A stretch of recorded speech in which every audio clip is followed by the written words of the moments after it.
Me voy a sentar y voy a saludar al doctor Cavallo. Gracias. Muy buenas noches. Buenas noches. Gracias por venir a esta hora y hoy domingo. Bueno, se me van a enojar tus colegas. Me imagino. Porque hace como un mes que me quieren invitar a todos los programas y he dicho que no, pero quiero que este programa salga muy bien. Grande, gracias. Gracias por venir. En serio, porque hay mucha gente que además, yo les contaba, venía a Cavallo, o sea, amigos, conocidos, familia. Todos quieren tener una mirada de cómo está el gobierno. ¿Está por el buen camino? ¿Vamos por la ruta correcta? ¿El sentido es el correcto de la economía? El sentido sí. El objetivo que persigue Milei es el adecuado. Lograr la estabilidad y el crecimiento de la economía argentina y darle libertad a la gente, tanto a los trabajadores como a los empresarios, para poder desarrollar sus energías y su creatividad. En ese sentido, el rumbo es el correcto. Ahora, eso no quiere decir que hoy estemos bien. Claro, claro. Y cuando uno dice el rumbo es el correcto, el propio gobierno estuvo especulando con esto de la recuperación en B corta, ¿no? Así lo llaman, ¿no? Esta idea de que, bueno, se viene un ajuste muy fuerte, esta caída, ¿no?, con recesión en este momento, pero que después va a haber una reactivación. La propia Diana Mondino, la canciller, que es economista, que usted la conoce muy bien, aparte es de Córdoba también, ella habla también de una B que va a recuperar, que esto en unos meses va a empezar a crecer. ¿Hay algo de eso? Bueno, yo espero que sí, pero no va a ser algo automático. No es que simplemente dejando que las cosas sigan su curso tal como van, automáticamente va a haber una recuperación. Yo creo que el gobierno va a tener que empezar a ocuparse de algo que hasta este momento no se ocupó, que es de la economía real. Es decir, de qué pasa en cada uno de los sectores de la economía y qué pasa también con el tema del empleo, los problemas de la economía real. O sea, hasta ahora lo que podríamos denominar la economía financiera, es decir, la que tiene que ver con los vencimientos de deuda que había y que asustaban a muchos, incluida la deuda comercial del sector privado. Eso el gobierno lo ha encarado con éxito y eso se refleja en la caída del riesgo país y de algunos otros indicadores financieros. Pero la economía real tiene muchos problemas y algunos causados como efectos colaterales de medidas que se han tomado para resolver los problemas financieros. Por ejemplo, cerrar el déficit fiscal con aumento de impuestos. El impuesto país, sí, por ejemplo, que encarece las importaciones y que acentúa el sesgo antiexportador, que fue uno de los problemas estructurales de la economía argentina por décadas. El intento de aumentar las retenciones, que afortunadamente lo resistieron los gobernadores y se cayó del una plan. mala medida. Muy mala medida. Todo lo que sea tender a encerrar aún más la economía y a trabar el comercio exterior tiene efectos muy malos sobre la economía real. Eso el gobierno lo va a tener que rectificar. ¿El Cavallo ministro nunca tuvo retenciones al campo cuando fue ministro? Bueno, justamente una de las medidas que se tomaron al mismo tiempo del lanzamiento del plan de convertibilidad fue llevar a cero las retenciones. Se eliminaron todas las retenciones y se eliminaron todas las restricciones cuantitativas, todas las trabas que había para las importaciones. Y se uniformó el arancel de importación en alrededor del 20%. O sea, muchos hablan de la convertibilidad como una medida puramente monetaria, pero no. La convertibilidad fue el puntapié inicial de una reforma real de la economía.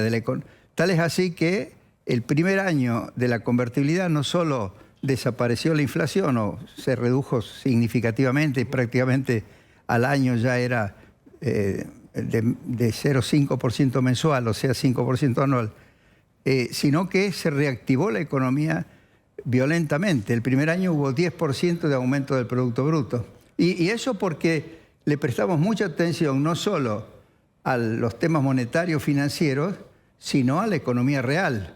Y una de las medidas fundamentales fue eliminar las retenciones.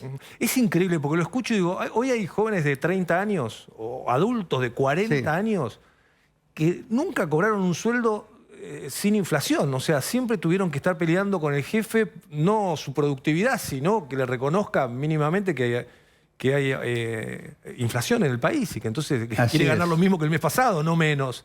Claro. Eso es increíble. O sea, hay gente hoy de 40 años que Bueno, no vivió ese- nunca un país. Ese es el problema de la inflación. A partir del año 2002, cuando Exacto. por las pésimas medidas que tomó Duhalde para salir de la convertibilidad, esa tremenda devaluación y todo eso que fue la especificación forzada de la economía, todo eso reintrodujo la inflación en la economía. Hubo después un año en donde había bajado al 4% anual y eso entusiasmó a mucha gente, pero como las reglas de juego que quedaron establecidas después de esa tremenda devaluación y las distorsiones de precios que se habían generado, poco a poco fueron subiendo la inflación y lamentablemente las políticas, primero de Néstor Kirchner, pero mucho más las de Cristina Kirchner, llevaron el gasto público y el déficit fiscal a niveles estratosféricos, ¿no? Sí, sin duda. Pero, digo, porque sigo pensando en la gente que está diciendo, bueno, ¿cómo vamos? Vamos bien, vamos a salir. Porque mucha gente hoy lo banca a Milei solamente porque tiene ganas de que esto salga bien, ¿no? Porque Así lo quiera es. mucho o coincida con todas sus ideas. Lo que quiere es que le vaya bien a él, Claro. para que le vaya bien a la Argentina, ¿no? Por eso, otra de las cosas que el gobierno va a tener que admitir es que a través de las paritarias, que en mi opinión se tienen que hacer mensualmente, o sea, todo lo que sea ajustes de salarios y ajustes de precios, tienen que pasar a ser mensual, no trimestral, ni semestral, ni anual. Cuando hay alta inflación, los ajustes tienen que ser mensuales. He leído que van a introducir ajustes mensuales en las jubilaciones. Eso está muy bien. Y de tal forma de que no se atrasen más los sueldos ni las jubilaciones, ya han caído de una manera exagerada, ¿no? Por efecto de la inflación. Sí. Ahora vamos No a hablar... solo de la Sí. inflación de diciembre, enero y febrero, sino cómo venía la inflación, obviamente, por el plan platita del gobierno anterior, ¿no? Ya me meto con las jubilaciones, pero le podemos poner a Cavallo lo que piensa Milei de Cavallo, que es interesante, porque esto decía, o piensa el presidente, lo dijo en la mesa de Mirta Legrand, mirá. ¿A quién admirás como economista de la Argentina? ¿A Cavallo no admirás? Cavallo, para mí, desde mi punto de vista, fue el mejor economista de la historia argentina. Es decir, hay un trabajo de Gerardo de la Paulera, Bozzoli e Irigoyen que se llama Passing the Buck. ¿Paz? Passing the Buck. ¿Vio cuando usted en las carreras de posta Sí, pasa sí, sí, el pasa palito el- ese? sí. Eso es Passing the Buck. Ah, no sabía, mira. Entonces Siempre evalúa sorprende. toda la historia argentina y el mejor gobierno de la historia argentina fue el primer gobierno de Carlos Menem. Y eso fue Vos no admirás gracias... mucho a Menem, ¿no? Sí, obviamente. ¿Lo conociste a él? Sí, tuve la oportunidad de conocerlo ya cerca de su partida y fue algo muy emocionante. Y bueno, eso fue un momento muy... Era un hombre muy encantador, ¿eh? Sí, y simpático, además, agradable. nada, las reformas que hizo durante los 90 fueron Sí. verdaderamente formidables y bueno, de hecho, todavía tenemos luz, gas, teléfono y todo, gracias a las ¿Te reformas. acordás lo que era conseguir un teléfono? Un teléfono. Exactamente. Vos muy jovencita, no te acordás. Pero claro, era sí. una tortura Exacto, de hecho directamente. se presentaba, cuando uno quería venderle una propiedad era Sí. con y sin teléfono, era una cosa tremenda. Y lo mismo pasaba con la luz, ¿no? Que se nos cortaba en verano, Sí, es cierto, sí. en invierno se nos cortaba el gas y cuando había gas, el gas salía de color naranja. Ah, eso no sabía, no me acuerdo. Que es de menor calidad, o sea, Sí, el gas sí. cuando es bueno sale de color Claro, claro. azul. Javier Milei, este elogio que hace sobre Cavallo, incluso sobre el primer gobierno de Menem, ¿tiene que ver con que pensemos que él va a aplicar gran parte de las políticas que aplicaron ustedes? Bueno, obviamente cuando él habla de reforma del Estado y de bajar el gasto público y de cerrar el déficit fiscal por la baja del gasto público, ahí está siguiendo el mismo camino que seguimos nosotros en aquel momento. Ahora, lo que nosotros no hicimos y que yo creo que conviene que él no haga, pero sin embargo en el programa inicial ha existido, es aumentar impuestos. Pero él había dicho que no iba a aumentar impuestos. Lo que pasa es que la obsesión por cerrar el déficit financiero, que es más de 5% del Producto Bruto, porque incluye los pagos de intereses sobre la deuda, que son como 2 o 2,5% del Producto Bruto, y como no le alcanzaba todo lo que podían lograr de baja del gasto, decidieron aumentar los impuestos. Yo creo que eso es muy diferente a lo que hicimos nosotros Pero Milei había dicho que no iba a aumentar los impuestos. Lo que ocurre es que me da la impresión que ante la alternativa de no lograr cerrar el déficit financiero, cosa que a mí me parece que es exagerado pretender cerrarlo, bastaría con que cierre este año el déficit primario y usar el tema de la rebaja de los impuestos para alentar que el sector privado pueda empezar a desenvolverse y empiece esa B que es necesaria para que la Argentina empiece de nuevo a crecer, ¿no? Pero yo creo que él todas estas cosas las sabe. Lo que pasa es que, bueno, cuando uno tiene que tomar decisiones y se encuentra en conflictos de objetivos, tiene que decidir por uno o por otro. Pero yo creo que hay que mirar no solo el frente fiscal, sino también lo que se llama las distorsiones de precios relativos. Es cierto que muchas de las distorsiones de precios relativos tenían que ver con los congelamientos de precios, con los subsidios que había que dar, y esos los están tratando de corregir. Pero también son distorsiones de precios las que se provocan por los malos impuestos. Por ejemplo, un impuesto que encarece los insumos importados de la actividad de exportación. Ese es un muy mal impuesto. Es lo mismo que las retenciones, son malos impuestos que crean muchas distorsiones. Todo el enfoque del DNU y de la ley Ómnibus, que se inspira en un trabajo muy cuidadoso que hizo Sturzenegger sobre las regulaciones que crean distorsiones en la economía, está muy bien, pero hay tantos o más distorsiones creadas por el sistema impositivo en la Argentina. Entonces, como mínimo, habría que buscar de avanzar en los dos frentes, en el de la desregulación y en la reforma impositiva, de tal forma de eliminar todas esas distorsiones para que la economía pueda empezar a comerciar con el mundo sin poner en peligro la estructura industrial y productiva de la Argentina y dando oportunidad para que se desarrollen todas las actividades de exportación. Se habla mucho del petróleo, del litio, de la agricultura, por supuesto, la ganadería, las nuevas tecnologías, pero la exportación hay que alentarla para todo tipo de empresas.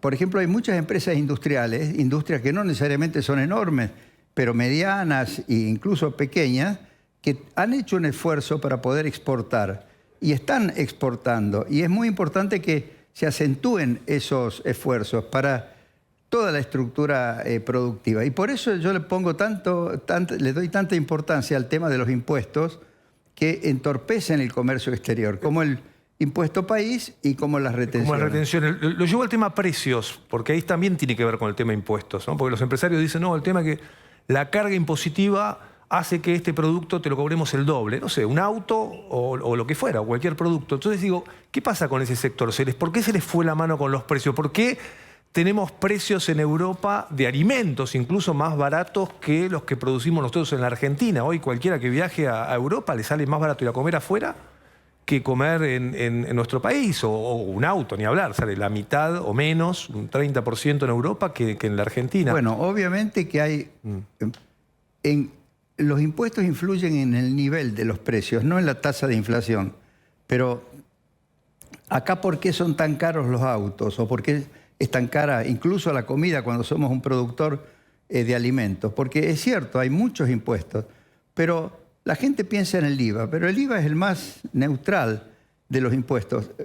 Están los impuestos que se llaman a los ingresos brutos, que aplican a las provincias e incluso a los municipios, en todas las etapas de producción y que van teniendo efecto cascada sobre los costos de producción. Por eso es muy importante la negociación fiscal nación-provincias para avanzar hacia una reforma tributaria donde por un lado la nación elimine los impuestos muy distorsivos, los dos que mencioné, otro que yo lo había creado transitoriamente para enfrentar la crisis del 2001 y que quedó permanentemente, que es un muy mal impuesto, el impuesto al cheque.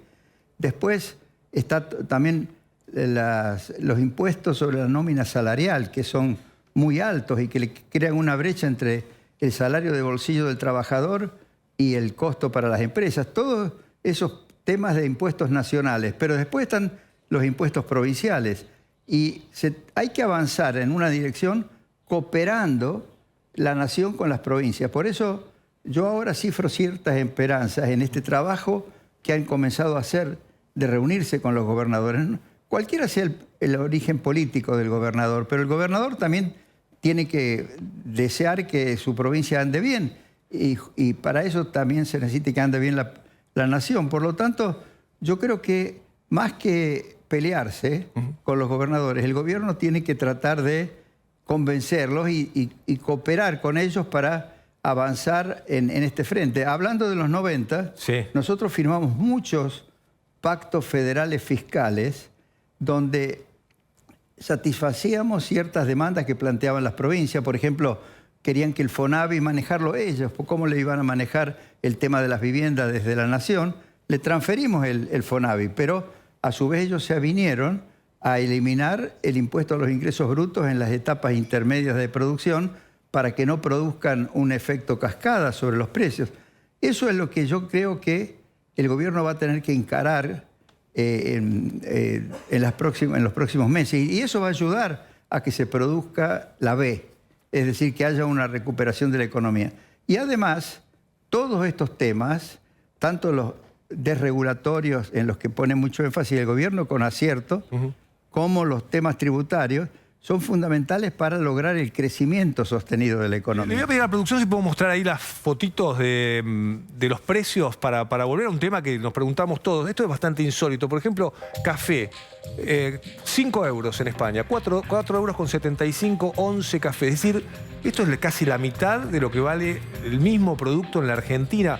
¿Por qué estamos caros en dólares? Porque esto, por ejemplo, una comida, ahora, ayer, ahí está la fecha y todo, el 23 de marzo, una comida en Madrid, 73 euros para 5 personas, Coca-Cola, bueno, sin alcohol, paella mixta, tortilla a la española.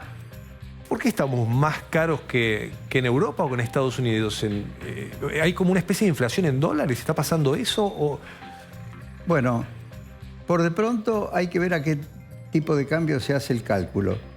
En este momento, en mi opinión, los dólares libres o pseudo libres, que son el MEP y el contado con liquidación, no reflejan la realidad. No reflejan la realidad porque el gobierno los está tratando de contener basado en, primero, una parte del superávit comercial se obliga a liquidar en ese mercado. Por otro lado, hay una serie de trabas para que la gente que podría eventualmente comprar en esos mercados los traiga. Y por lo tanto, hay para mí ese no es el precio del dólar libre, ¿no? Claro. El dólar comercial está, digamos, la forma de ver si está en equilibrio o no es ver la brecha con el dólar libre. Aparentemente la brecha se fue cerrando y eso ha puesto contento sobre todo a la gente que ve la economía desde el lado financiero. Pero en la medida en que eso no refleje la realidad, sino que refleje la intervención del propio gobierno sobre los mercados cambiarios, produce este tipo de fenómenos que estamos viendo, que deja a muchos precios en dólares más arriba que en el resto del mundo. Por supuesto, también esto tiene que ver con el hecho de que estamos en una economía cerrada. Claro. Al no poder importarse, pero a importarse, yo no estoy hablando de abrir algunas puertitas de importación para controlar algunos precios, sino en general una economía más abierta, sin un impuesto como el impuesto país. Obviamente que eso va a obligar o obligaría a que los precios en Argentina no superen a los precios en el resto del Claro, mundo. porque además ¿no? tenemos salarios en pesos, que quedaron, el salario quedó muy Bueno, retrasado en comparación bueno, con lo que los era en sal- Europa. Esto es por eso- impresionante, estos videos de cómo fue a pagar la luz la gente con una carretilla de, Sí. de pesos. Sí, Bueno, terrible. justamente yo creo que hay que dejar que las paritarias permitan la recuperación de los salarios. Yo creo que no es buena política ponerle límites al aumento de los salarios, porque en una economía libre hay que dejar que todo sea libre. Los precios, pero también los salarios, si no, se arman desequilibrios que después hay que recuperarlos y que la recuperación no es una cuestión automática ni sencilla, ¿no? A todos nos gustaría, poner el video de Bolsonaro, que cuando va a pagar el restaurante, a todos nos gustaría que se termine el país de esto, ¿no? O sea, es como, Bueno, caemos también en el mismo error, ¿no? O sea, Esto tiene que ver también con el hecho de que se negaron a emitir billetes de, de 20.000, 5.000, 10.000, 20.000. Sí. Fue un capricho. es como si no hubiese inflación, es como negar la inflación, Claro. ¿no? Porque no tiene sentido. Es ridículo eso, sí. Pero digo, es agotado. Esto aparte nos agota a todos, porque vas al banco es un problema, el cajero no te reconoce sin los duda. pesos, vas a comprar algo. Sin duda. Digo, no es el problema mayor, pero digo, es como que uno sigue sintiendo que vive en el país de los 80, ¿no? Como que Sí, sí. se demora lo que lograron todo el resto de los países de la región, ¿no? Porque, Claro. es decir, ¿cómo Perú está bien? Sí, completamente Chile de está acuerdo, bien. pero esto yo creo que se va a arreglar primero con billetes de más alta denominación. Segundo, si hubiera una buena reforma impositiva, la gente va a pagar mucho más con tarjeta de débito, tarjeta de crédito, no va a necesitar tantos billetes.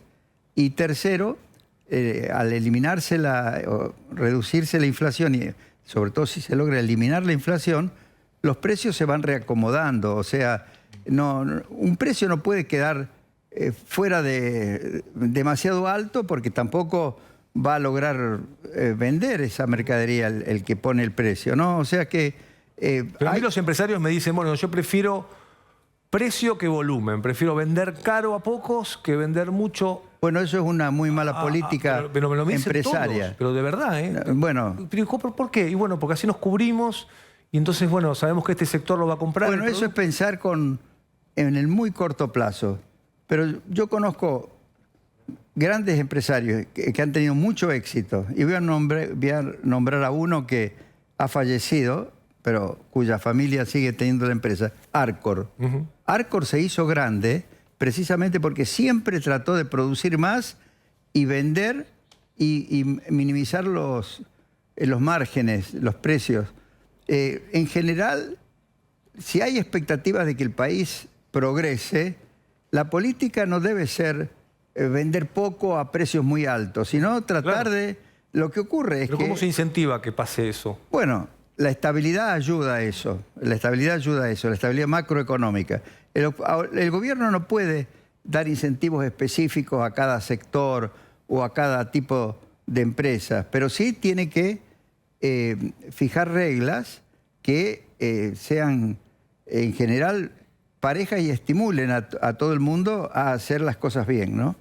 Por ejemplo, uno de los proyectos que he visto que está en las leyes que se han elevado se llama régimen impositivo de las grandes inversiones. Y se le trata de asegurar a los que vayan a invertir en litio, en petróleo, en distintos sectores que requieren grandes inversiones, se le van a asegurar que se va a poder repatriar capital, distribuir dividendos, que va a haber libre movimiento de capitales. Bueno, eso hay que ofrecérselo no solo a los grandes emprendimientos, a todo el mundo. Y eso significa la eliminación del cepo financiero. Yo insisto en distinguir entre el cepo financiero y el cepo cambiario. comercial. El cepo comercial se va a poder eliminar cuando a su vez se hayan eliminado estos impuestos, el impuesto país, las retenciones y se estén estimulando las exportaciones de manera significativa. Pero el cepo financiero, el que impide transferir, por ejemplo, dividendos o utilidades, o impide que la gente pueda comprar dólares si quiere, ese cepo financiero tiene el efecto de que impide que entren capitales. O sea que cuando uno le cierra la puerta a los capitales para que no se vayan, en realidad consigue que no entre ningún capital. Más, claro, ¿quién va a poner? Y en realidad, para acumular reservas, es necesario que haya no solo superávit comercial, sino superávit en la cuenta capital, es decir, que entren más dólares que los que salen. Y además, en Argentina, con todos los dólares que hay mucha gente que tiene en cajas de seguridad o los tiene afuera, pero que en realidad, si existiera un mínimo de seguridad y entendiera las reglas de juego nuevas, esos dólares que entran a la Argentina tendrían que sobrar los dólares, no faltar como faltan ahora, ¿no? Eso es el éxito del plan de Milei. Se va a notar cuando veamos que hay mucho más entrada de dólares que salida de dólares. Por eso, para mí, lo primero que tienen que eliminar es el cepo financiero y luego avanzar lo más rápidamente posible en eliminar las restricciones para exportaciones e importaciones, es decir, el cepo comercial y unificar. Cuando se unifique todo, que yo pienso que es algo que se puede hacer a lo largo de este año y conseguir que hacia fines de año esté realmente unificado y liberalizado el mercado cambiario, ahí sí va a ser factible implementar un plan de estabilización que desmorone la inflación, así como Milei dice... en el 91. Claro, y como Milei dice que quiere que ocurra y que me parece muy bien, porque también para que la gente sienta los beneficios de la estabilidad hay que eliminar de cuajo la inflación. Si el que la inflación de a poquito vaya disminuyendo, no le cambia a la gente la sensación de que vivimos en estabilidad, ¿no? Tengo más dudas sobre la inflación, ya voy a volver, pero estamos poniendo imágenes de Pocho, que es una imagen de un jubilado que se viralizó por la historia, básicamente, ¿no? De lo que cobraba. Es del año 2022, él decía que en ese momento cobraba... claro, que el padre cobraba $160 de jubilación. Y ahora dice, no me alcanza, digo, cobro entre 80, 90 o máximo 100, ¿no? Cuenta él en este video. Y yo lo que le quería poner esta imagen a Cavallo, que todos la recordamos, usted también, obviamente. Pongámosla y que la vea el exministro. Hágame caso, señor, y usted nos tiene con nosotros, porque yo tengo mis hijos y mi hija, son los que me ayudan a mí. Pero hay viejitos que están cobrando 1.135.000, como cobro yo, y no tienen dónde ir a comer ni ir a dormir, porque una pieza le cobran 800 pesos y le quedan 135.000 pesos para vivir. Y no pueden comprarse ni un remedio y están durmiendo en la Plaza Lavalle y comiendo en la Plaza Lavalle. Señor ministro, en sus venas corre la misma sangre que me corre a mí. Es cristiano usted, ¿no es cierto? Y bueno, piense un poquito por su patria. Si lo presionan de afuera, salga al balcón y diga, nos presionan de afuera que el pueblo los va a ayudar. Ahí volvemos. Señor ministro. Dale, gracias, perdón, pensé que estábamos... Ahí le decía a Cavallo que era Norma Pla, que era en ese momento como la vocera del Claro, pero es interesante comparar los números. En el momento en que Norma Pla me fue a reclamar al Congreso, y yo le di la razón, y me conmoví porque los problemas que ella me planteaba yo los vivía en mi familia, mi papá pasaba por la misma. La remuneración de los jubilados era de 120, la mínima, de 120 pesos dólares. Después, para la mínima, lo ajustamos a 150. Y para los que no tenían vivienda, le dimos un subsidio adicional de $70 o pesos, con lo cual se iba a $220 de la década del 90. Hoy día, el dólar... Si uno lo compara en poder adquisitivo del dólar, hoy día el dólar vale la mitad de lo que valía, o sea que equivale al doble de lo que es en dólares hoy. Pero quiero explicar un detalle. Las jubilaciones estaban todas atrasadas, no solo la mínima, porque no se había respetado el beneficio que le correspondía a los que habían hecho mayores aportes. Y lo que nosotros hicimos fue aumentar las jubilaciones conforme a lo que decía cada régimen por el cual se habían jubilado y por el cual habían hecho los aportes. Con lo cual la jubilación promedio aumentó bastante. Me acuerdo que la jubilación promedio estaba en más o menos $400. ¿Y cuánta gente quedó en la jubilación mínima? 700.000 personas de los 3,5 millones de jubilados que había. ¿Qué pasó? ¿Qué está pasando ahora?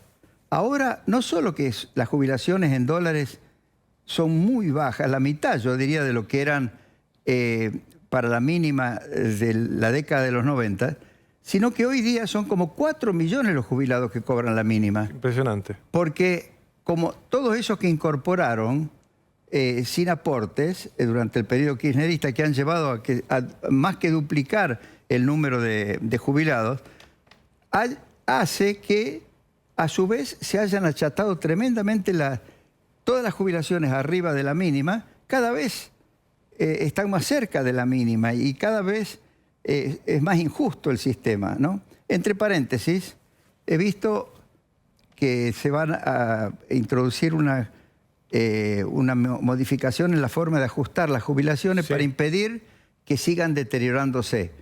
El ajuste va a ser por el costo de vida todos los meses. Pero hay un detalle y es que está el tema de cuánto han caído antes las jubilaciones y cuánto se puede llegar a recuperar de eso. He visto un muy buen proyecto que no sé si el gobierno lo estará teniendo en cuenta, que es de la diputada Alejandra Torre, la mujer de Osvaldo Giordano.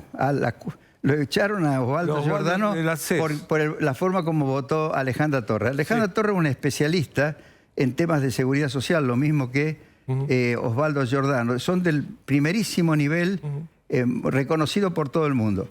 Esta señora ha presentado un proyecto donde la recuperación de la caída que se ha producido sería diferencial para los que hicieron aportes jubilatorios y por eso se jubilaron, en comparación con los que nunca aportaron pero se jubilaron. O sea, reparando un poco esa injusticia que se ha creado por el hecho de que se han ido dando bonos y actualizando la mínima como para que no se deteriore, pero todas las demás jubilaciones se han deteriorado muchísimo más. Y las demás jubilaciones son precisamente las de aquellas personas que durante toda su vida aportaron para poder jubilarse. Hay que reparar esa injusticia, ¿no? Por supuesto, el régimen previsional requiere muchas modificaciones, ¿no? A mí me hubiera gustado que continuara Osvaldo Giordano en el ANSES porque es la persona que está mejor preparada para pensar en soluciones estructurales al problema previsional. Gustavo, ¿qué tal, doctor? ¿Cómo le va? Buenas noches. Dos preguntas referidas estrictamente al tema cambiario. Usted deslizó recién que confiaba en que hacia fin de año podíamos estar llegando a una unificación y liberación cambiaria total. Y quiero hacerle dos preguntas. Primero, ¿cree que el ministro de Economía o el Banco Central están tomando tal vez demasiados riesgos aferrados a esta mini devaluación del 2% mensual? Esa sería la primera pregunta. Y la segunda es, llegada a la unificación cambiaria con baja de inflación y tal vez un equilibrio fiscal un poco más consolidado, ¿el presidente Milei debería olvidarse definitivamente de la cuestión dolarización y adoptar o orientarse más hacia una competencia de monedas o convivencia de monedas, como había dicho el ex candidato a ministro de Economía, Carlos Melconian, tomando el modelo peruano? ¿O qué tiene que hacer con ese tema el presidente? Bueno, en primer lugar, lo que decía el ex candidato a ministro de Economía, Melconian, sobre el régimen monetario, es lo que yo vengo pregonando desde el año 2002 en adelante, que al principio le llamaba convertibilidad flotante en lugar de con tipo de cambio fijo, y luego empecé a llamarle precisamente competencia de moneda o sistema bimonetaria a la peruana. Yo sigo pensando que ese es el mejor régimen monetario para la Argentina, y eso se lo he comentado en algún momento al presidente Milei. Y yo creo que él hoy día está convencido de que va a intentar tratar de estabilizar la economía manteniendo el peso en competencia con el dólar o con cualquier otra moneda que pueda ser utilizada también. A él le queda la duda, y a todo el mundo es razonable que le quede la duda, de si de esa forma se va a poder estabilizar.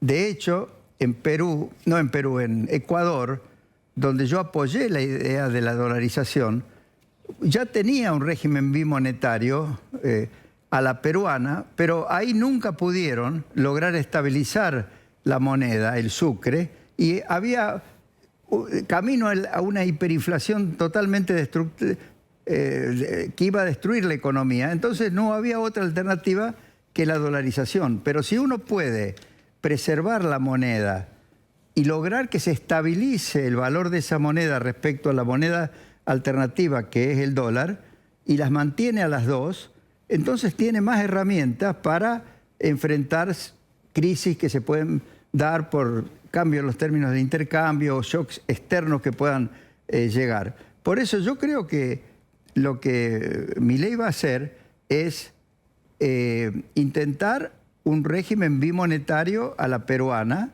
y con las medidas de equilibrio fiscal más de regulatorias y un buen manejo financiero y monetario, estabilizar el peso a partir de la unificación y de esa forma eliminar la inflación como la han eliminado en Perú. Ahora, si no lograran, es probable que después no quede otra alternativa que la dolarización. Pero nunca hay que pensar en la alternativa más extrema. En una economía, si uno puede preservar una moneda local, pero no una moneda para cobrar el impuesto inflacionario y para estafar a la gente. Tiene que ser una moneda reserva de valor. Que sirva lo mismo que el dólar para conservar el valor de los ahorros de la gente. Para llegar a ese momento, ¿hay que seguir aferrado a esta mini devaluación del 2% mensual o en algún momento habría que soltarlo? Yo prefiero no dar opinión sobre eso porque el tema de a qué ritmo hay que ajustar el tipo de cambio oficial o comercial está íntimamente vinculado a si se libera o no el cepo financiero, está íntimamente vinculado a si se eliminan o no los impuestos distorsivos como el impuesto país, si se posterga definitivamente la idea de poner retenciones. Todo eso hay que tomar, esas decisiones se tienen que tomar en conjunto con la decisión de a qué ritmo ajustar el tipo de cambio, ¿no?